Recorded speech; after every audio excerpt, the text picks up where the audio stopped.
Sa pag-usbong ng teknolohiya at ang mabilis na pagtakbo ng modernong panahon ay tila baga nakalimutan na ng makabagong henerasyon ang iilang kwento ng ating kasaysayan. Kilala ang probinsya ng Agusan del Norte na nagtataglay ng pinakamaraming puno ng ambulong na kung tawagin nga sa kanila ay lumbia.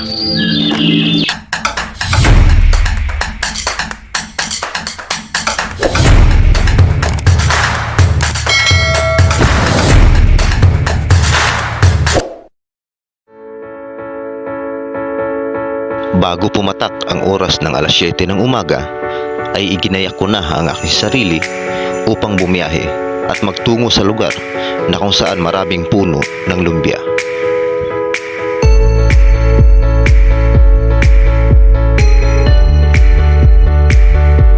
Marahil ay isa ka sa mga nagtataka kung ano nga ba ang kaugnayan ng puno ng lumbia sa kasaysayan sa probinsya ng Agusan.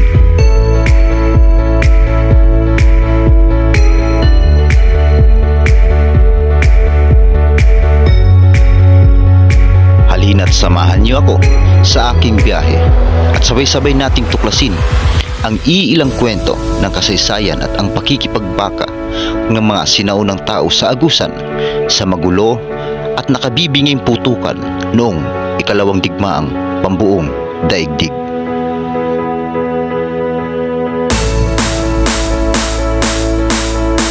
Ito na po tayo sa area. Yan. Yung kalumbihan.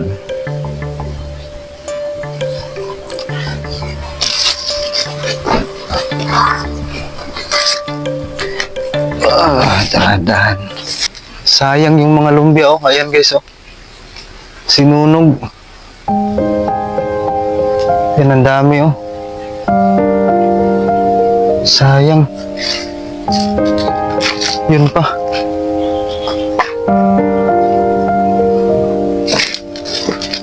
Ayun, sinunog.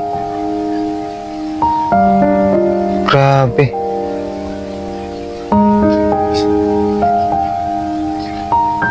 Dito tayo sa kabila, baka may makita pa tayo. Sayang. Ayan o, yan yung puno ng lumbia guys. So hanap pa tayo ng iba.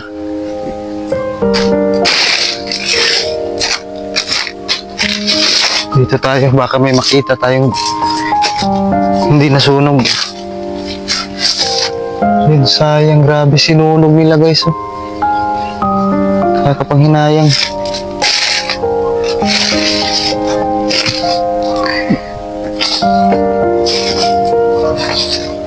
Hindi nila alam kung ano yung paggagamitan nito. Sayang. Ayan, may isa.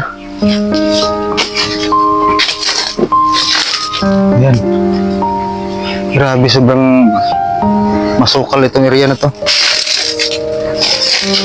Grabe, nangihinaya ako dun sa sa iba na sinunog. Eto. Yan, ang laki, oh. Buti may natira pang isa. Yan. So ito yung tatrabahuin natin ngayon.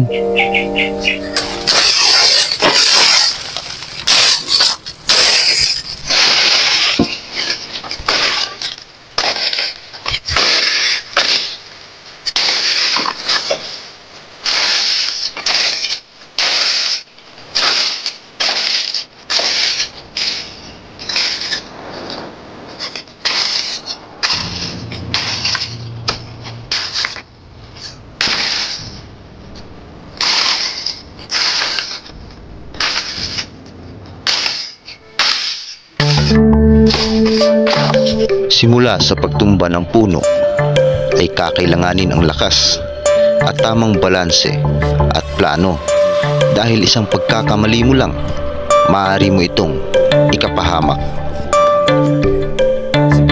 Ang puno ng lumbia ay tumutubo lamang sa mga lugar na malapit sa ilog, sa mga daluyan ng tubig, lugar na naaabot ng low tide at high tide. Marahil ay nagtatanong ka na sa iyong sarili kung ano nga ba ang naging kaugnayan ng puno ng lumbia sa kasaysayan ng Agusan at ano ang naging pakinabang ng mga puno ng mga sinaunang tao na naabutan ng ikalawang digmaang pandaigdig. At dito nga ay sisimulan ko ang aking kwento. Ang ikalawang digmaang pandaigdig ay nag-umpisa sa Pilipinas noong Disyembre 8, taong 1941. Matapos ang pag-atake ng Hapon sa Pearl Harbor, Hawaii, ang mga Hapon ay sumalakay sa Pilipinas at nag-ukupa sa bansa hanggang Mayo taong 1945. At simula noong Disyembre 8, taong 1941, ang mga Hapon ay sumalakay sa Clark Air Base sa Pampanga at sa iba pang mga lugar sa Luzon. At noong Disyembre 10, taong 1941, ang mga Hapon ay sumalakay sa Davao at hanggang makaabot na nga dito sa probinsya ng Agusan. At sa kasagsagan ng giyera, ay hirap na hirap ang mga Agusanon na makahanap ng kanilang makakain at tila naabutan na sa pagkalam ng tiyan dulot ng matinding gutom.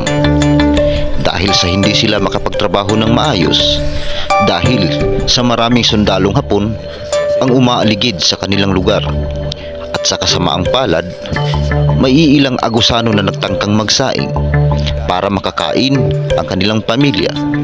Ngunit agad namang inaagaw ng mga sundalong Hapon ang pagkain na sana'y pantawid ng kanilang gutom.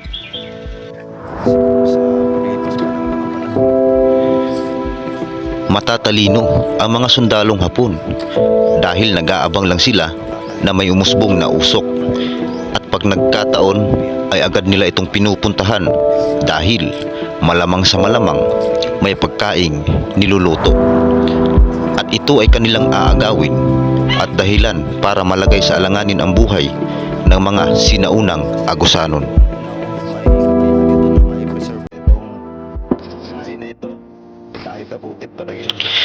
At dahil nga sa ganong kalagayan nila, ay humanap sila ng paraan para maitawid sa araw-araw ang mga kumakalam na tiyan. Dito nga ay nagumpisa silang gumawa ng unaw o harina na makukuha lamang sa puno ng lumbia.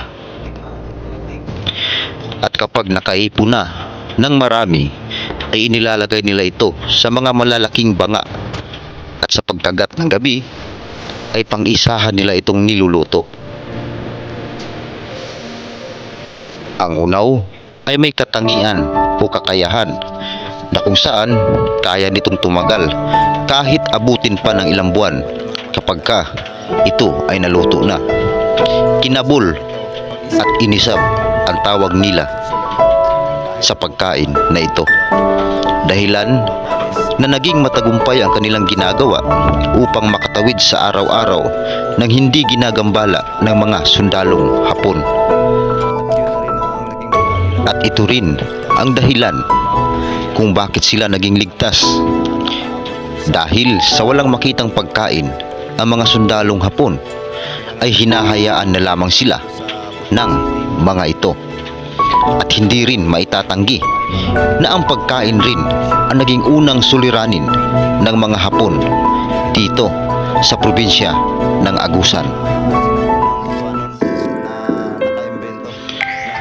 Kaya naman, sana lang sa paglipas pa ng maraming taon ay mapanatili pa rin at mapangalagaan ang ganitong mga puno, dahil hindi mabubuo ang kwento ng kasaysayan na naganap noon kung hindi na masisilayan ang ganitong mga puno.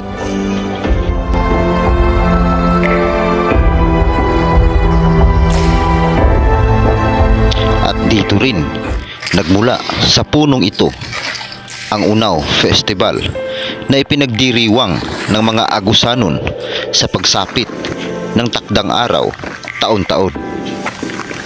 Noon ang ginagamit ng mga Butuanon pang pulverize dito sa puno ng lumbia ay gawa sa kawayan at yung iba ay gawa sa ironwood o mas kilala sa amin bilang magpuno.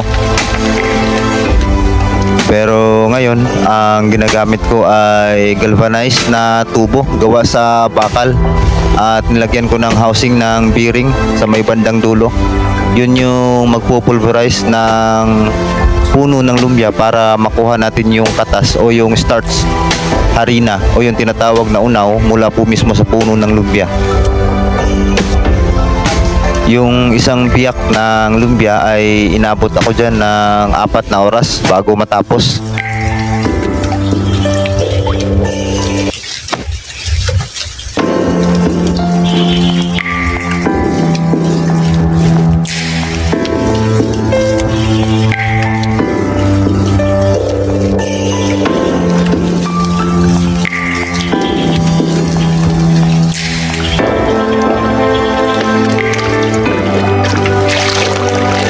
Ito yung ginagawa para makuha yung katas o unaw mula sa napulverize na bahagi ng lumbia.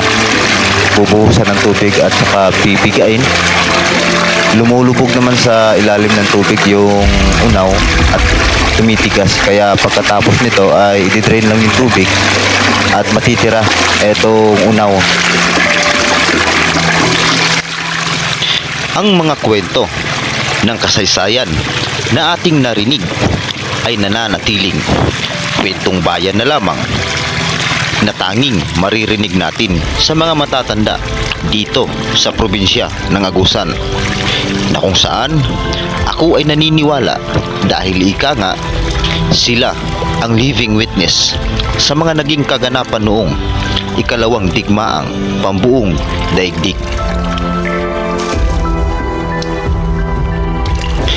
Kaya naman, sa bagong henerasyon ngayon, sana ay patuloy nating pahalagahan at ingatan ang ganitong mga puno na hitik sa kasaysayan at kwento ng nakaraan. Dahil ito ang naging larawan at nagsisilbing salamin natin sa kasalukuyan.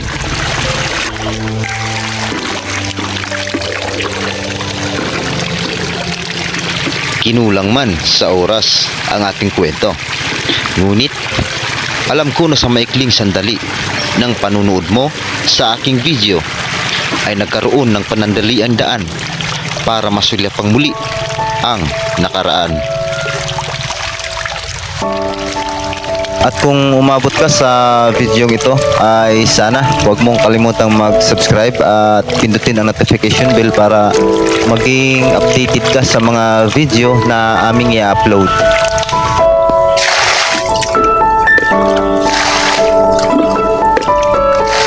Ayan, kinukuha na natin ang tubig at mamaya ay makikita nyo kung ano nga ba ang hitsura ng unaw mula sa puno ng lumbia.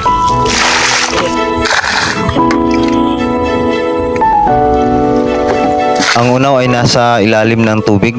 Tumitigas naman yan kaya mamaya ay ititrain natin yan. Sisilid natin yan sa sako at magtitrain yung tubig at magiging tuyo yung unaw at pwede nang lutuin. Yan yung hitsura ng unaw. Ayan, tumitigas yan sa ilalim ng tubig.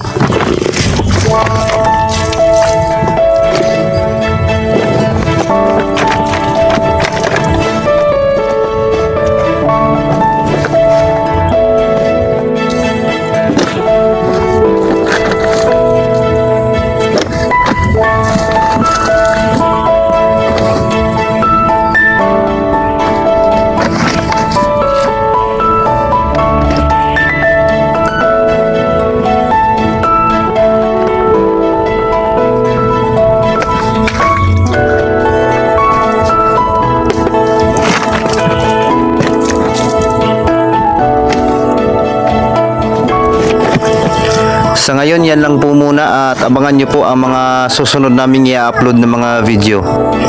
Maraming salamat po.